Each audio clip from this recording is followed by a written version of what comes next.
Hi, I'm Chrissy Miles, and you're watching The Chrissy Miles Show, where I teach you how to take eternal truth and produce extreme results. In today's episode, I'm going to teach you how to recover from a relationship gone bad.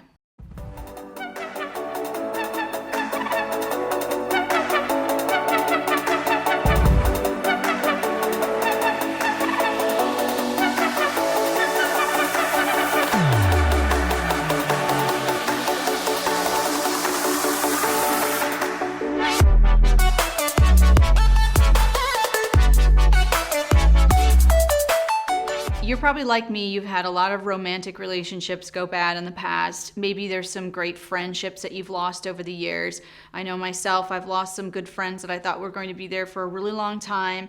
Maybe you've even been estranged from family members. We've all had bad relationships. I'm no exception, but I can tell you that there is a way to overcome relationships that have gone bad and to come out thriving, and we're going to talk about that today. But first, subscribe to this channel and click the bell to get notified of more of my proven methods to get more out of life. Here's step number one. First of all, you have to understand why the relationship deteriorated.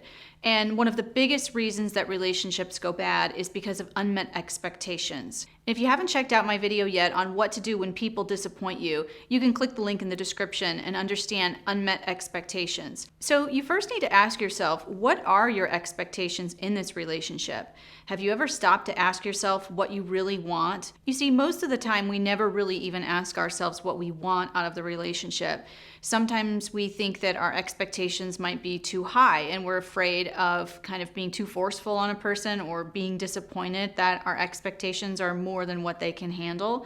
Or sometimes we really don't value ourselves enough to expect for the best. So when I first met my husband, we got to know each other for the first time on a mission trip.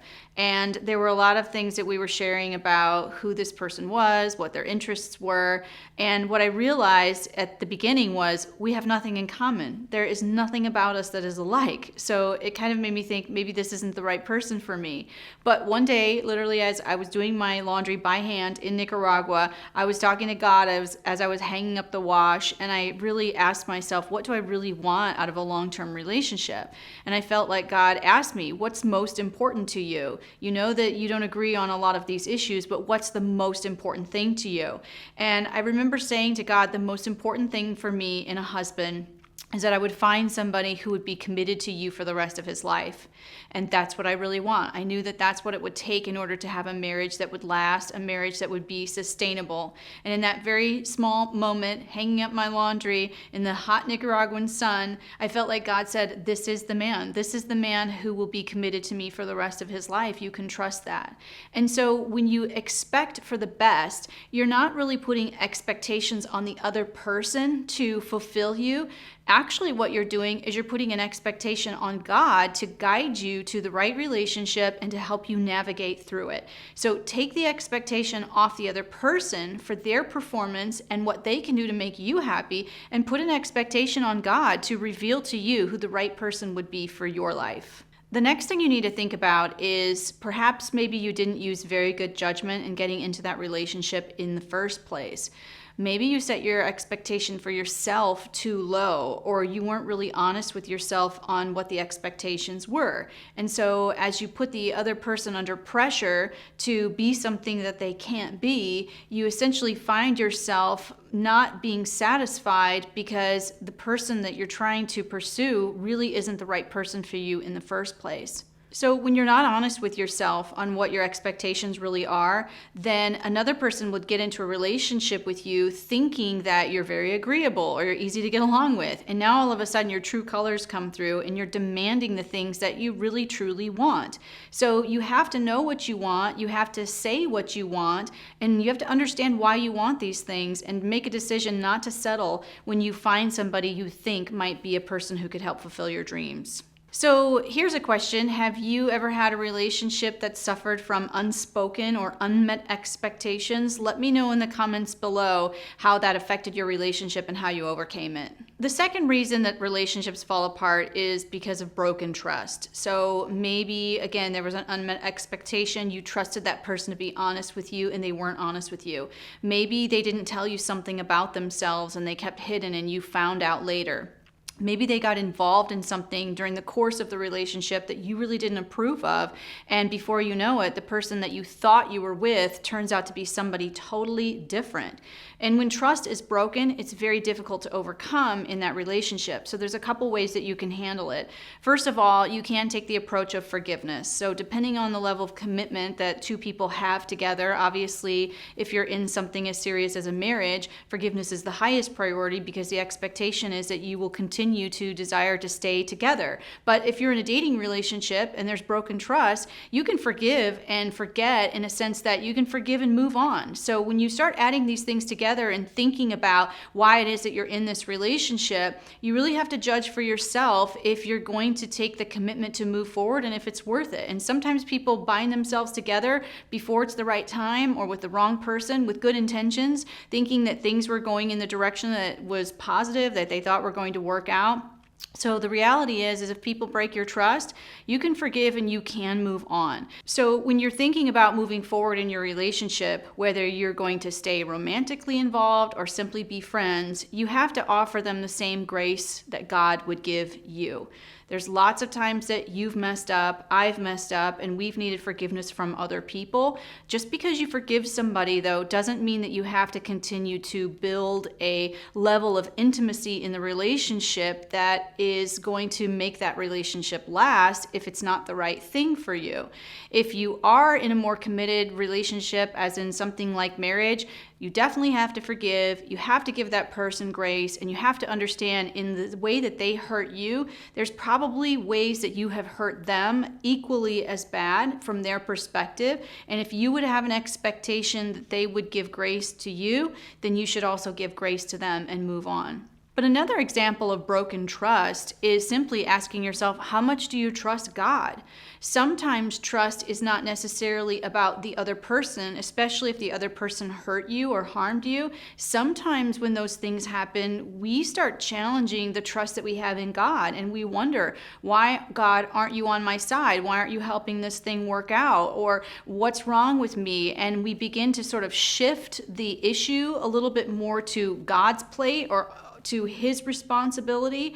And the fact of the matter is, as painful as the situation is when a relationship breaks down, it's not really God's fault. He's not really the one who is in charge of our emotions or our free will, or especially not the free will of the person that we were in the relationship with. So in spite of things falling apart in a relationship, don't fall into the temptation of losing your trust in God. God is stable. God is steady. God is secure. God wants what's best for you. And even though a relationship that you desired maybe broke down in the process, it doesn't mean that God can't be trusted. In fact, he's the person who can actually bring you out of the slump that you're in. He's the person who can guide you in the right direction to either reestablish that relationship if it's something that you truly feel committed to pursuing, or put you in a different direction that will help you experience the best that he has in store for you. For more tips on how to recover from a relationship gone bad, I want you to download my free MP3 called The Wisdom to Choose.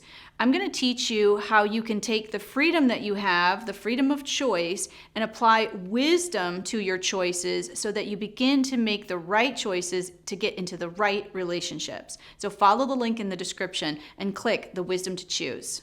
Here's the third way to recover from a relationship that's gone bad. You have to restore your hope in humanity.